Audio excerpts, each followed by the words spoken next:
Hey everybody, it's Mayim Bialik here, and I'm partnering with HBO Max for Women's History Month, which is this month, to talk about amazing movies that have impacted me and that are on the top of my list this Women's History Month. So, here goes. First, we're going to start with one of my favorites, Mrs. Doubtfire. Now, Mrs. Doubtfire is starring Robin Williams and Sally Fields, and they play a couple who's divorcing. And in an attempt for the father to be with his children more, he applies to be a nanny for the family, disguised as a woman. Now, there's a lot about this movie that might seem kind of dated, but it's one of Robin Williams', I think, funniest roles. And what's funny about this movie is that after I got divorced, I was trying to find good ways for me and my kids to connect, like just the three of us.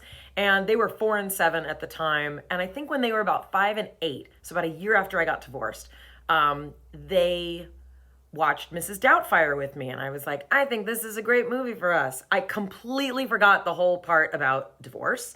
And while it is a beautiful movie and they laughed a lot, it's definitely not a movie to watch right when you got divorced, because it's about a couple who, spoiler alert, gets back together at the end. So that's my Mrs. Doubtfire story, but it is a terrific movie. Also opens up really interesting conversations about what's womanly. There's a lot of talk about gender and who does what, and do men do this and women do that. And it's actually also very relevant for just what's going on in the world right now in general with our understanding of gender. So that's Mrs. Doubtfire. Okay, the second thing that HBO Max offers that I completely have lost my mind about is a 4-part series called The Lady and the Dale. And if I try and explain this, you're gonna think like, what? How does that all fit into one thing? But literally, I told my mother that she is signing up for HBO Max because of The Lady and the Dale. It is an unbelievable, beautiful story about someone who was running from the law,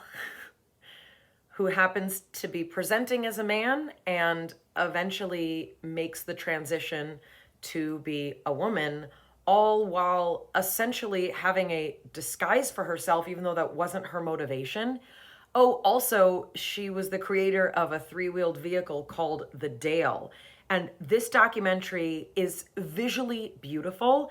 It uses this kind of like Monty Python style, like stop animation stuff.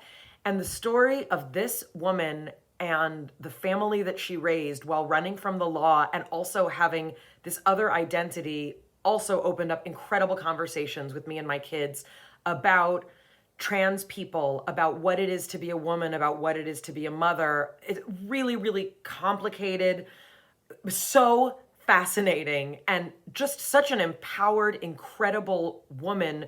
Despite all the complexity and trouble with the law, I cannot recommend The Lady and the Dale highly enough. Okay, third HBO Max movie that I think you should absolutely check out, if you haven't already, and if you have, revisit it. It's Mad Max Fury Road. Now, hold on one second. There's a lot about this movie that is really, really visually beautiful. I described it as like Cirque du Soleil meets Fast and Furious. It's a lot of cars, a lot of trucks, a lot of noise, which I happen to love, but also beautiful, incredible costumes and makeup. And it's this dynamic, like, it's visually unbelievable. And also the notion that we have this lead female character who is really, really badass, defending another group of women, a lot of issues about women in this. And also Mad Max, the original, which I saw when I was very, very young, you know, those were kind of the epitome of like masculinity and like dudes. And this is such a cool combination of all those kind of masculine aspects, but also with a really, really strong female plot. Love Mad Max Fury Road. The final movie I would like to highlight through HBO and HBO Max and Women's History Month is The Wizard of Oz. Now, this is an historically very, very famous film, obviously, and there is so much in this movie to discover every single time you see it. I cannot get enough of this movie. It's one of those desert island movies. If you haven't seen it in a while, please consider checking it out. Also, Judy Garland, a young girl at the time, her performance is so beautiful. Her voice is so incredible. And it's such a portrait, of a time in Hollywood. It's one of my favorites. And I can't think of a better time than Women's History Month to check it out.